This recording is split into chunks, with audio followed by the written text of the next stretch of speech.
High, আমি তোমাদের দিয়া আবার তোমাদের সামনে নতুন একটা মিনি ব্লগ নিয়ে চলে আসছি।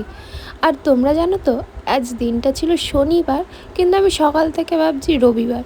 তো এখন যাচ্ছিলাম দুজনে বাজারে, চলে গেছিলাম মাংসের দোকানে, তো মাংস কিনতে। তো এখান থেকে আমরা মাংস টাংস নিয়ে তারপর আমরা চলে গিয়েছিলাম বাড়িতে।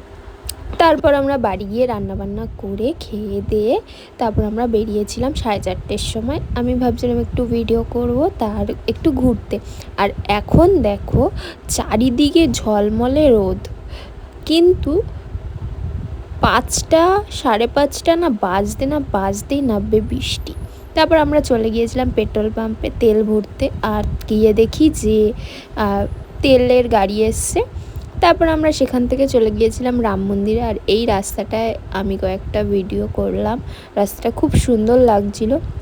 তারপরে এখান থেকে চলে গিয়েছিলাম রাম মন্দিরের দিকে। আর আমরা ভেবেছিলাম যে রাম মন্দিরের ওপাশ দিয়ে যেতে হয়, ওটা আমি ঠিক নামটা জানি না।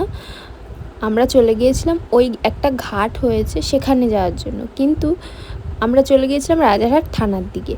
তারপরে সেখান দিয়েই সেই রাস্তাটা দিয়ে যেতে যেতেই দেখি কি সুন্দর সুন্দর হলুদ হলুদ ফুল। তারপরেই শুরু হলো সেই কালো মেঘের ভয়ঙ্কর দৃশ্য। তো এখন বাজে 5:11, আর দেখো কি পরিমাণে কালো মেঘ, ভিডিওতে অত বোঝা যাচ্ছে না। তারপরে সেই বৃষ্টি কাটিয়ে আমরা চলে গিয়েছিলাম এক্সেস মলে। তো ওখানে গিয়ে আমরা বসলাম কিছুক্ষণ, 1-1.5 ঘন্টা। তারপরে বৃষ্টি কমলো, তারপরে আমরা বাড়ির দিকে রওনা দেওয়ার জন্য বেরিয়ে পড়েছি। তো ভিডিওটা কেমন লাগলো অবশ্যই জানিও কমেন্টে।